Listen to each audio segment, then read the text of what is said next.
Levy व्यवस्था अध्याय 23। विशेष पर्व दिन। फिर यहोवा ने मूसा से कहा, इस्राएलियों से कह कि यहोवा के पर्व जिनका तुमको पवित्र सभा एकत्रित करने के लिए नियत समय पर प्रचार करना होगा, मेरे वे पर्व ये है।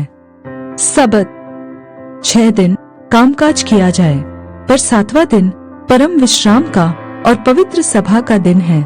उसमें किसी प्रकार का कामकाज न किया जाए। वह तुम्हारे सब घरों में यहोवा का विश्राम दिन ठहरे। फसह और अख़मीरी रोटी।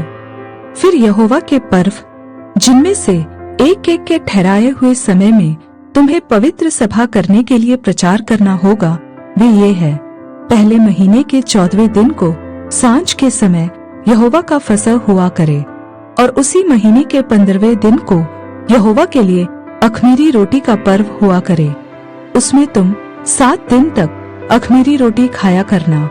उनमें से पहले दिन तुम्हारी पवित्र सभा हो, और उस दिन परिश्रम का कोई काम न करना। और 7वें दिन तुम यहोवा को हव्य चढ़ाया करना, और 7वें दिन पवित्र सभा हो। उस दिन परिश्रम का कोई काम न करना। पहली फसल का पर्व।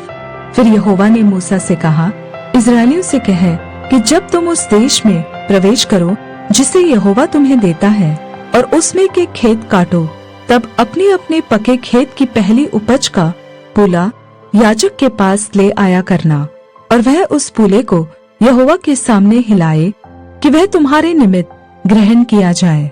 वह उसे विश्राम दिन के अगले दिन हिलाए, और जिस दिन तुम पूले को हिलवाओ उसी दिन 1 वर्ष का निर्दोष भेड़ का बच्चा यहोवा के लिए होम बलि चढ़ाना। और उसके साथ का अन्न बलि एपा के 2/10 अंश तेल से सने हुए मैदे का हो।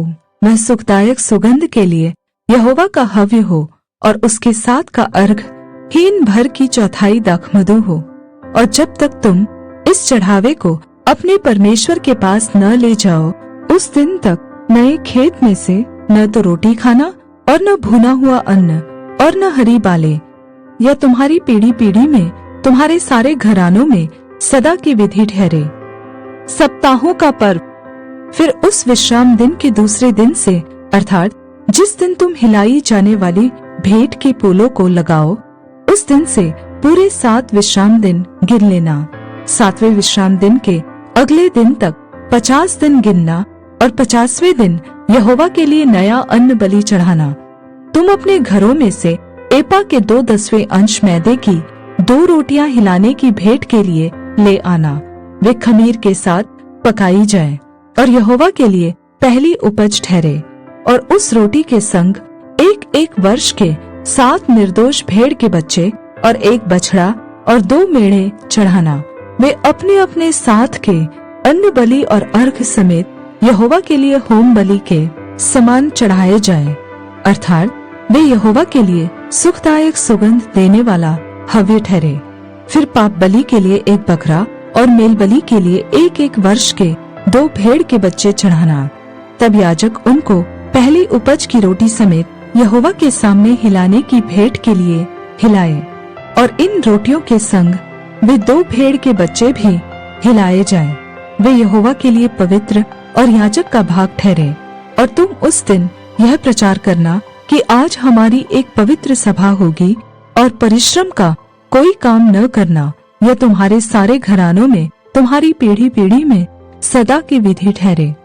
जब तुम अपने देश में के खेत काटो, तब अपने खेत के कोनों को पूरी रीति से न काटना, और खेत में गिरी हुई बालों को न इकट्ठा करना। उसे गरीब और परदेशी के लिए छोड़ देना। मैं तुम्हारा परमेश्वर यहोवा हूँ। 9 वर्ष का पर्व। फिर यहोवा ने मूसा से कहा, इस्राएलियों से कह कि 7वें महीने के पहले दिन को तुम्हारे लिए परम विश्राम हो। उस दिन को स्मरण दिलाने के लिए नरसिंगे फूके जाएं, और एक पवित्र सभा इकट्ठी हो। उस दिन तुम परिश्रम का कोई काम न करना, और यहोवा के लिए एक हव्य चढ़ाना। प्रायश्चित का दिन।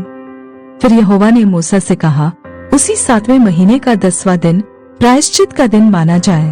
वह तुम्हारी पवित्र सभा का दिन होगा, और उसमें तुम उपवास करना और यहोवा का हव्य चढ़ाना। उस दिन तुम किसी प्रकार का कामकाज न करना, क्योंकि वह प्रायश्चित का दिन नियुक्त किया गया है, जिसमें तुम्हारे परमेश्वर यहोवा के सामने तुम्हारे लिए प्रायश्चित किया जाएगा। इसलिए जो मनुष्य उस दिन उपवास न करे वह अपने लोगों में से नाश किया जाएगा। और जो मनुष्य उस दिन किसी प्रकार का कामकाज करे, उस मनुष्य को मैं उसके लोगों के बीच में से नाश कर डालूंगा। तुम किसी प्रकार का कामकाज न करना, यह तुम्हारी पीढ़ी पीढ़ी में तुम्हारे घराने में सदा की विधि ठहरे। वह दिन तुम्हारे लिए परम विश्राम का हो, उसमें तुम उपवास करना और उस महीने के 9वें दिन की सांझ से अगली सांझ तक अपना विश्राम दिन माना करना। झोपड़ियों का पर्व। फिर यहोवा ने मूसा से कहा, इस्राएलियों से कह कि उसी 7वें महीने के 15वें दिन से 7 दिन तक यहोवा के लिए झोपड़ियों का पर्व रहा करे। पहले दिन पवित्र सभा हो, उसमें परिश्रम का कोई काम न करना। 7 दिन यहोवा के लिए हव्य चढ़ाया करना। फिर 8वें दिन तुम्हारी पवित्र सभा हो और यहोवा के लिए हव्य चढ़ाना। वह महासभा का दिन है और उसमें परिश्रम का कोई काम न करना। यहोवा के नियत पर्व यही है। इनमें तुम यहोवा को हव्य चढ़ाना अर्थात होम बलि, अन्न बलि, मेल बलि और अर्घ प्रत्येक अपने अपने नियत समय पर चढ़ाया जाए और पवित्र सभा का प्रचार करना। इन सभी से अधिक यहोवा के विश्राम दिनों को मानना और अपनी भेंटों और सब मन्नतों और स्वेच्छा बलियों को जो यहोवा को अर्पण करोगे चढ़ाया करना। फिर 7वें महीने के 15वें दिन को जब तुम देश की उपज को इकट्ठा कर चुको, तब 7 दिन तक यहोवा का पर्व मानना। पहले दिन परम विश्राम हो और 8वें दिन परम विश्राम हो। और पहले दिन तुम अच्छे अच्छे वृक्षों की उपज और खजूर के पत्ते और घने वृक्षों की डालियां और नदी में के मजनू को लेकर अपने परमेश्वर यहोवा के सामने 7 दिन तक आनंद करना।